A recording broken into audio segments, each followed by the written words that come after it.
Bonjour à tous, bienvenue dans La vie mieux en mieux. Je suis ravie de vous retrouver aujourd'hui. Alors aujourd'hui, je vais vous faire un contenu un tout petit peu plus long sur l'importance de la gestion du stress. Alors pourquoi j'ai décidé de faire ce contenu un peu plus long? Parce que je pense que la gestion du stress est vraiment la clé pour plein d'autres domaines qui sont très intéressants pour notre bonheur, pour être plus heureux, comme la confiance en soi par exemple. Le fait d'avoir confiance en soi, de mon point de vue, est directement relié à la gestion du stress. En fait, si vous voulez, la gestion du stress, c'est assez simple, c'est assez intuitif et facile. Et pourtant, dans nos sociétés aujourd'hui, le stress est considéré comme le mal du siècle parce que eh bien, notre société est devenue, nous l'avons faite comme ça, elle est devenue stressante. Elle est devenue stressante de par même son fonctionnement. Dès qu'on se lève le matin, souvent on a tendance à s'apercevoir que, ou même à ne pas s'en apercevoir justement, que notre vie nous échappe. On enchaîne les journées sans avoir conscience du temps présent, sans apprécier les moments que nous vivons, qui sont pourtant des moments uniques, tous, toutes les secondes que nous passons. Si nous sommes le 2 novembre à 23h, ce moment-là, de novembre 2024, ce moment-là n'arrivera plus jamais. Plus jamais, il ne se produira le 2 novembre 2024 à 23h. Tous nos moments sont uniques, notre temps nous est compté, nous avons un temps limité, et pourtant, notre société ne nous laisse pas vraiment profiter de cela, alors qu'en fait, c'est assez simple si on y regarde bien. Et c'est vrai qu'il faut avoir conscience, de mon point de vue, de tout ce qui se passe dans notre monde, de la façon dont les choses évoluent, voir la place que prennent l'information, les gestions politiques, les conflits qui sont dans notre société, la gestion même des catastrophes qui nous amènent à voir notre vie nous échapper et à prendre, que ce soit collectivement ou individuellement, les mauvaises décisions. Aujourd'hui, nous voyons que notre monde va de catastrophe climatique en catastrophe écologique, en catastrophe animale. Enfin, on traite les animaux comme si c'était des objets. On est dans un mode de vie qui n'a pas de sens. Et du coup, on ne peut pas être heureux parce que nous avons besoin de sens. Nous sentons que notre vie ne nous plaît pas parce que nous ne sommes pas alignés avec nos valeurs. Et donc, voilà, quand on regarde le monde tel qu'il est devenu et que nous avons contribué à faire, eh bien, il est important, individuellement, d'élever le climat, d'élever l'ambiance en termes de conscience, en termes de bien-être, de bienveillance. Il faut, de mon point de vue, participer à l'élévation des consciences. On voit que de plus en plus de personnes s'interrogent en se disant, voilà, ma vie n'a pas de sens. Je ne trouve pas de sens à ce que je fais, à me lever tous les matins pour aller au même endroit, à répéter les mêmes journées qui se ressemblent toutes les unes après les autres et voir ainsi ma vie se dérouler jusqu'à la fin sans que j'ai fait ce que j'aimais, sans que j'ai pris le temps de faire ce qui était important pour moi. Et ça, c'est des réflexions qui nous stressent. Même si on n'en a pas conscience, parce que même si on n'y pense pas, notre conscience, elle le sait. Et donc, on n'est pas bien, on n'est pas aligné, on ne connaît même pas des fois vraiment ce qui nous intéresse vraiment. Il y a des personnes qui ne connaissent pas vraiment leurs souhaits, leurs valeurs, qui veulent une chose puis son contraire. Et donc, le simple fait de mener cette réflexion, donc de savoir qu'est-ce qui est important pour nous, de connaître nos valeurs, de connaître ce qui fait sens pour nous. C'est un travail qui, de mon point de vue, est très important à mener. Il est important de réfléchir à qui on est, qu'est-ce qui est important pour nous, quelles sont nos valeurs principales et pourquoi on veut vivre, pourquoi on veut enchaîner les journées, qu'est-ce qu'on veut faire quand on se lève le matin, qu'est-ce qui est important pour nous, qu'est-ce que j'ai envie de voir dans ce monde, quel changement je voudrais voir dans le monde, etc. etc. Et toutes ces questions-là, pour moi, elles font partie de la gestion du stress. Quand on est aligné avec ses valeurs, on est plus confiant, on est moins stressé, parce que notre vie nous convient mieux. Ça ne veut pas dire qu'on va devenir parfait, ni des héros demain. C'est juste savoir qui on est, savoir pourquoi on fait les choses, savoir pourquoi on a dit cela, etc. Et donc c'est avoir une vie plus consciente, plus présente dans le moment présent et plus aligné avec ce qu'on veut vraiment. Et pour cela, il faut savoir ce qu'on veut vraiment. Donc il faut mener ce travail de connaissance de soi. Et moi, je vous encourage à pratiquer la méditation en vous posant la question, voilà, qu'est-ce qui est important pour moi?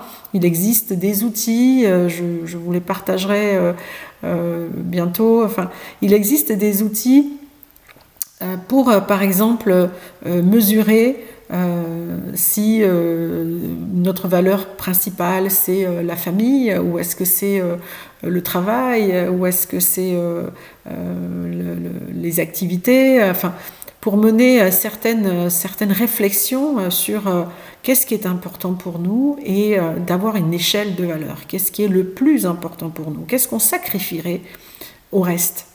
Et donc, pour cela, il faut vraiment mener ce travail profond de réflexion. Et donc, moi, je vous encourage à pratiquer la méditation. Je vous donnerai quelques techniques simples pour pratiquer la méditation. On ne peut pas rater une méditation. Ça, c'est quelque chose qu'il faut déjà... voilà, premier principe que je vous donne, le premier petit tip que je vous donne, vous ne pouvez pas rater la méditation. Même si vous avez l'impression de ne pas avoir réussi, c'est faux, vous avez réussi. Voilà, donc essayez de méditer et dites-vous de toute façon, même si ça ne se passe pas comme vous l'espériez, vous avez réussi. Donc ça, si vous voulez, pour qu'on puisse nous-mêmes être alignés à nos valeurs avec soi-même, ça participera à ce que collectivement les décisions soient meilleures, à ce qu'on ne subisse pas les décisions prises par d'autres, à ce qu'on ne soit pas dans un monde qui est basé sur la compétition, sur la domination, sur le rejet aussi. On est dans une société qui ne favorise pas l'entraide, alors qu'on voit bien que naturellement, les êtres humains sont solidaires. On le voit quand il y a une catastrophe. On l'a vu, par exemple, là, les terribles inondations à Valence, en Espagne, comment toute la population, immédiatement, spontanément, donc énormément de personnes ont été aidées, leurs voisins sont venus pour nettoyer avec eux, etc. On voit bien que, naturellement, nous avons besoin de cette solidarité pour vivre, et pourtant notre monde aujourd'hui il évolue dans un sens très individualiste, très égoïste, très dans l'affrontement, dans la compétition, et pas du tout dans l'entraide et la solidarité, alors qu'on voit bien que c'est ce dont nous avons besoin. Donc, on ne peut pas être heureux collectivement dans un monde comme ça, puisqu'il ne correspond pas à ce à quoi nous aspirons naturellement. Donc, il est important pour que ça puisse rayonner dans le monde, qu'on fasse déjà ce travail en soi-même, de savoir nos systèmes de valeurs et pourquoi on a envie d'apporter notre contribution au monde. Et en cela, notre société nous emmène donc dans des modèles de compétition. Dès l'école, il faut avoir la meilleure note, on compare la note avec le voisin, il y a des classements, etc. Et ça, c'est quelque chose qui va à l'encontre de ce à quoi nous aspirons naturellement. Donc voilà, il faut le savoir et voir comment on peut, à sa propre échelle, essayer de combattre un peu ce système de société. Parce que, en fait, notre société, elle est basée sur donc cette compétition qui suppose de l'effort. Et cet effort, c'est une valeur qui nous emmène à forcément un regard sur soi qui est de l'ordre de la compétition et de l'évaluation.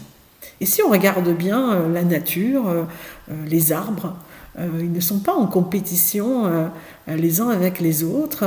Si on regarde les étoiles, elles ne sont pas en compétition les unes avec les autres. Si on regarde toute la nature, en fait, on voit que les choses extraordinaires sont accomplies sans effort.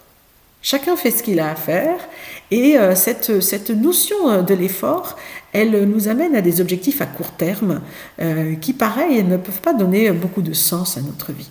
Et donc, moi, je vous invite à vivre une vie avec le moindre effort. C'est-à-dire faire les choses qui sont importantes. Et ça se réussit quand on est aligné avec ses valeurs. Parce que, en fait, on profite, comme la nature, de l'effet cumulé. C'est-à-dire que souvent, on surestime, on pose un objectif beaucoup trop ambitieux à court terme, ce qui nous emmène dans une situation d'échec, donc de stress, et donc finalement de bonheur impossible. Alors que si on regarde ce qu'on peut faire sur une longue période, et là souvent on sous-estime ce qu'on peut faire sur une longue période. Imaginez par exemple, vous voulez écrire un livre. Vous voulez écrire un livre, je ne sais pas moi, de 400 pages, 500 pages, ou 300 pages si on veut être un peu plus modeste. Mais si on se dit, voilà, je vais écrire un livre, on se donne un objectif beaucoup trop élevé, et au final, au bout de 2-3 mois, on est découragé parce qu'on n'a pas réussi à écrire ce livre. Alors que si on considère le même objectif en se disant, je vais écrire 1 page par jour, eh bien, ça n'étonnera personne si à la fin d'une année, on a plus de 300 pages écrites, puisque on aura écrit 1 page par jour. Et cet effet-là, cet effet cumulé, cet effet de long terme, il est souvent sous-employé par nous-mêmes, c'est-à-dire qu'on ne voit que des objectifs à court terme qu'on n'a pas réalisés, et on ne voit pas, comme la nature, tout ce qu'on peut d'extraordinaire faire, tout ce qu'on peut faire d'extraordinaire dans notre vie, si on voit cet effet cumulé. Et cet effet cumulé, on l'a dans la constance, pas dans l'effort. On l'a dans la régularité, dans la discipline, dans le fait de se donner des objectifs plus mesurés, plus modestes, ou même pas d'objectifs du tout, juste de faire sens. Et ça, si on a des valeurs alignées, on y arrive très bien. Moi, je me rappelle de mon fils, à un moment donné, je lui avais demandé quel était l'objectif qu'il s'était donné. Il m'a dit, je n'ai pas d'objectif comme ça, je ne peux pas être déçu. Et j'avais trouvé sa réponse assez magique, pour dire la vérité. Et je me suis dit, mais c'est effectivement la clé de notre vie. Je ne pense pas que l'arbre a un objectif, que le soleil, quand il brille, il a un objectif. Il fait ce qu'il a à faire, il fait ce pourquoi il est fait, il est aligné avec ce qu'il a à faire et il accomplit des choses extraordinaires. Et je pense que la clé du bonheur, la gestion de notre stress, elle est là. Elle est dans le fait d'être aligné avec ses valeurs. Et notre société, aujourd'hui, elle est plus dans la comparaison. Moi, je vois même les publicités, elles nous tirent un peu vers le bas, elles nous montrent des comportements où le voisin il va comparer sa voiture avec l'autre, son jardin et autres. Et en fait, tout ça nous amène à oublier que nous faisons partie d'un tout, qu'on est dans une forme d'unité, que notre univers, il est un, et qu'on en fait partie, et que si collectivement on est content quand il arrive quelque chose de positif à d'autres personnes, eh bien ça participe aussi de notre propre bien-être. Et ça, on oublie souvent que ce qui arrive de bien à quelqu'un, c'est aussi en partie nous que ça arrive, parce que on fait partie de ce monde, on est relié aux êtres, à la nature, aux autres personnes.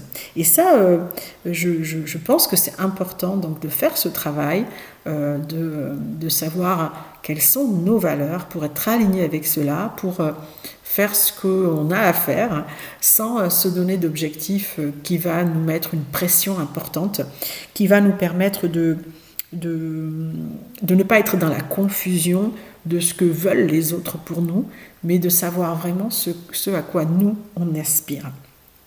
Et cette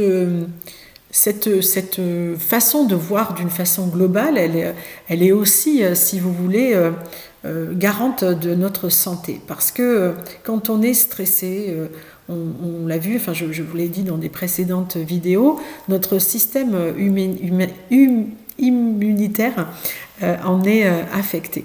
Et donc notre santé, elle est en jeu. Et en plus, si vous voulez, quand on est soumis au stress, parfois on a des carences de certaines vitamines, de certains oligo-éléments, etc.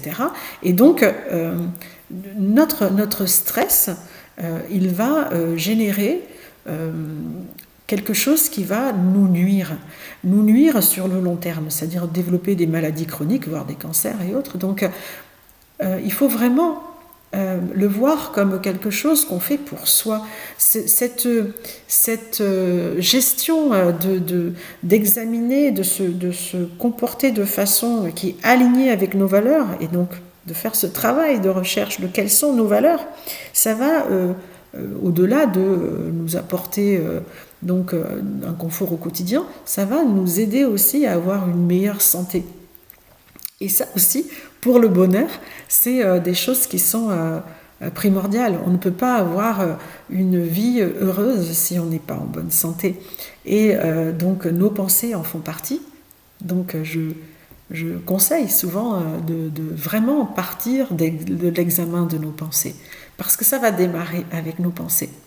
Donc le matin, quand on choisit ses vêtements, moi j'aime à me rappeler que je veux choisir mes pensées comme je choisis mes vêtements. Et donc voilà, aujourd'hui, plutôt que de penser à une catastrophe, même si elle est arrivée, je vais penser à quelque chose d'heureux, je vais penser à un souvenir intéressant, je vais penser à des valeurs qui me portent, je vais penser à des modèles d'existence, comme, je ne sais pas moi, des philosophes qui, par le biais des lectures, de choses comme ça, qui vont me porter, qui vont m'élever et qui vont contribuer à ce que j'élève aussi la vie des autres personnes. Voilà, j'aime à penser que j'ai apporté une contribution par un sourire, par un mot gentil à une personne. J'aime à penser que je fais partie d'un tout où j'ai apporté ma petite contribution au bonheur global. Et ça nous permet aussi, si vous voulez, de sentir que notre vie ne nous échappe pas. C'est-à-dire que d'avoir conscience que j'ai mes systèmes de valeurs et que donc je choisis d'utiliser certains mots plutôt que d'autres et que je m'interdis de prononcer certains mots. Aujourd'hui, je pense qu'on a tendance à valoriser un peu trop ou à ne pas voir l'importance de l'utilisation de certains mots. Le vocabulaire, c'est un petit peu délité, un petit peu... c'est-à-dire qu'il a perdu de son sens, de sa valeur. On utilise des mots plutôt que d'autres. On est parfois très malveillant dans nos propos. Il y a de la brutalité, de la méchanceté parfois.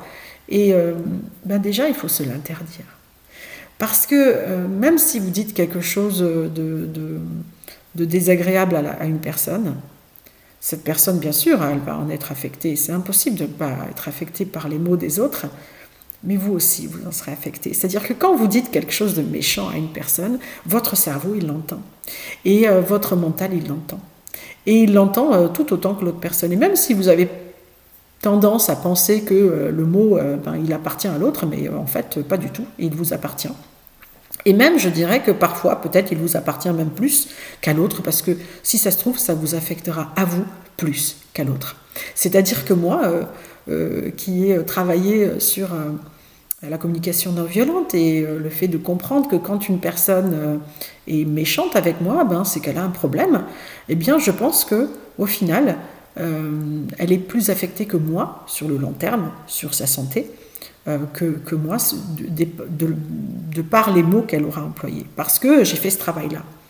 Et moi, je me refuse aujourd'hui à insulter des gens, à dire des choses méchantes, même si les personnes se comportent mal. Je me l'interdis parce que ça fait partie de mon système de valeurs. C'est pas que je m'empêche de dire des choses que je pense, c'est que quand je vois ce genre de comportement, je fais le travail, mais parce que c'est devenu une habitude, donc je vous encourage à commencer, je fais le travail de me dire, cette personne a un problème. Donc, j'ai de l'empathie, j'ai de la compassion pour cette personne, parce que je me dis, soit elle va payer un jour avec le karma, la malveillance qui l'habite aujourd'hui, soit elle a vécu de telles choses horribles dans sa vie qu'elle en est amenée à se comporter de cette façon.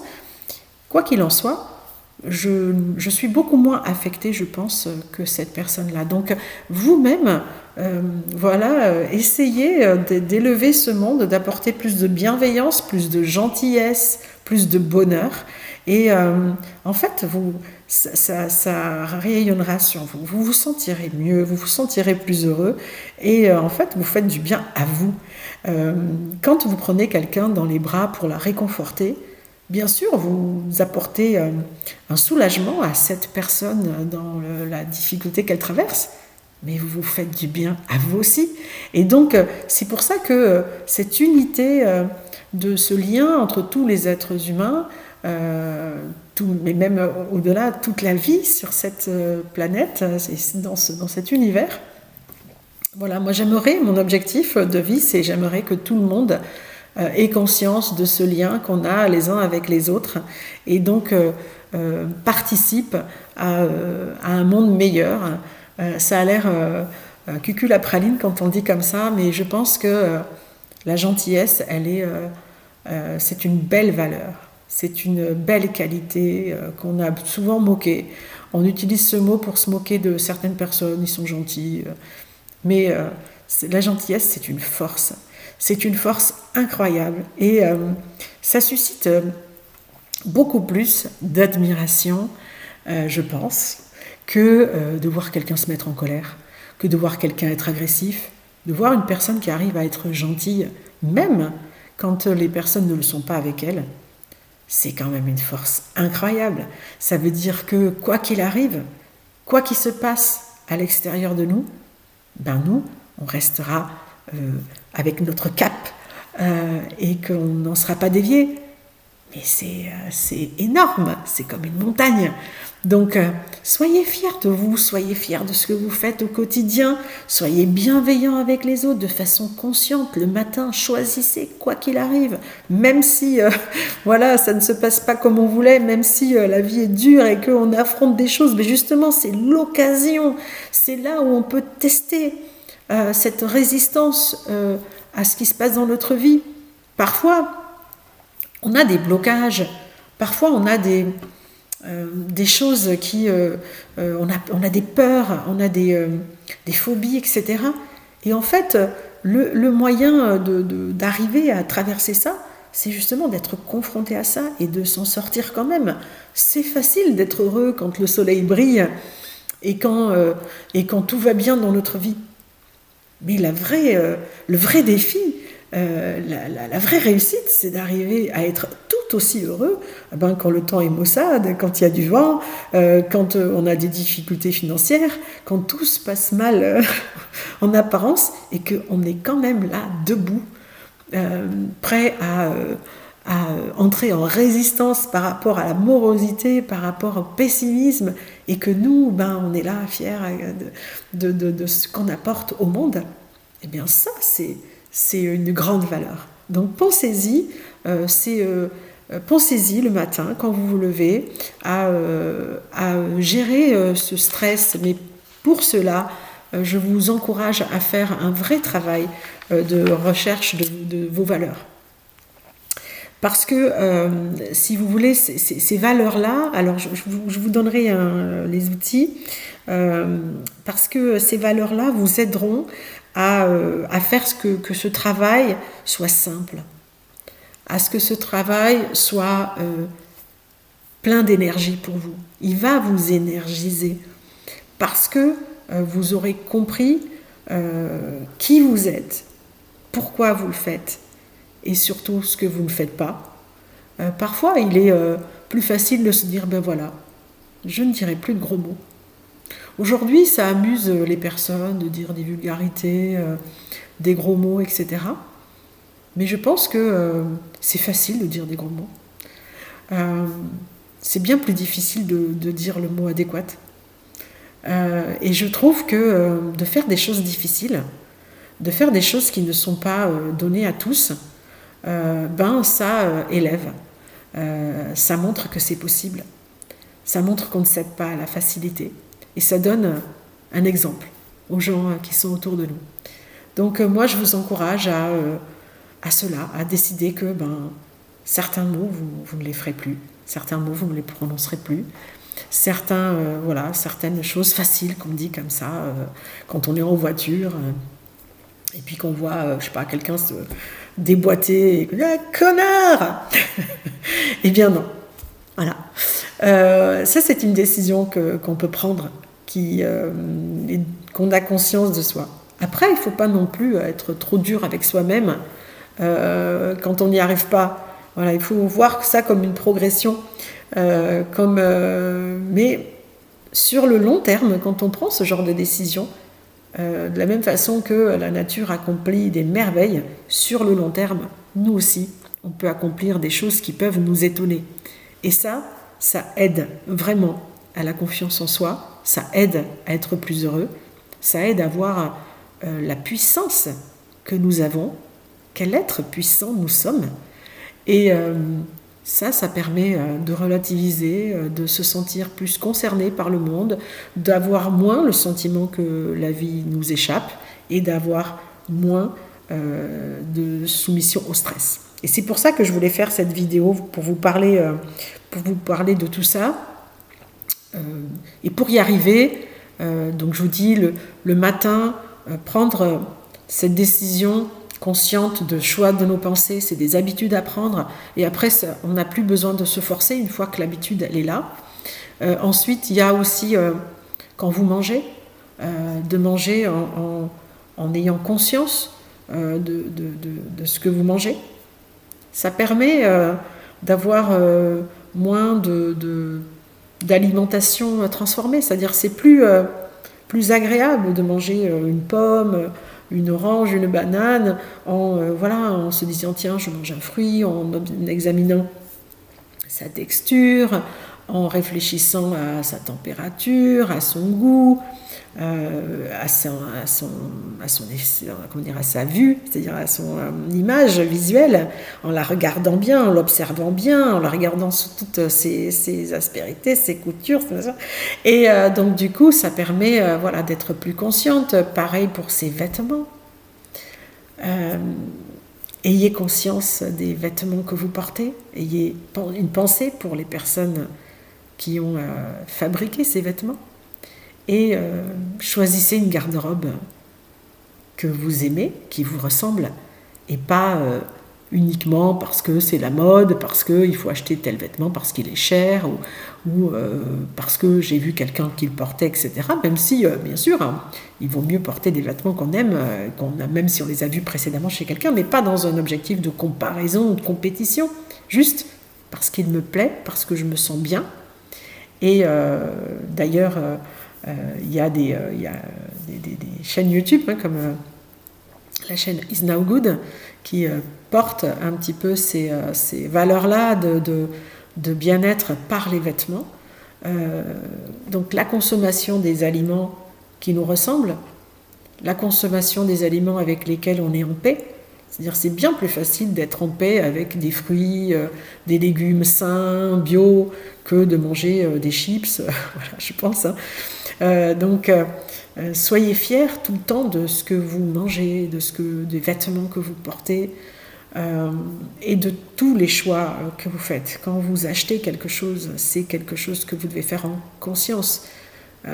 Voilà, et ça va vous aider au quotidien entre les mots qu'on choisit, les pensées qu'on choisit, les vêtements qu'on choisit et les aliments qu'on choisit, à avoir une vie dont on a vraiment le temps d'apprécier chaque moment et qui ne nous échappe plus. Nous sommes présents dans notre vie. Voilà, je pense que je reviendrai un petit peu plus en détail dans certaines vidéos qui seront plus courtes sur comment on choisit nos valeurs, comment, on prend conscience de nos valeurs, comment on peut manger de façon plus consciente, des choses comme ça. Je reviendrai sur des vidéos plus courtes, des formats plus courts, sur certains détails de cette vidéo. Et puis je vous remercie d'avoir suivi jusqu'au bout cette vidéo un peu plus longue que les autres. Je vous remercie beaucoup de soutenir ma chaîne. N'hésitez pas à liker, à vous abonner, à aussi diffuser cette vidéo si elle peut être utile à d'autres personnes. En attendant, prenez soin de vous. Prenez vraiment conscience que votre stress peut être la clé si vous arrivez à le gérer de votre bien-être, de votre bonheur, de votre confiance en vous. Vous êtes là, vous avez le droit de vivre heureux. Donc à très bientôt sur ma chaîne. Merci beaucoup.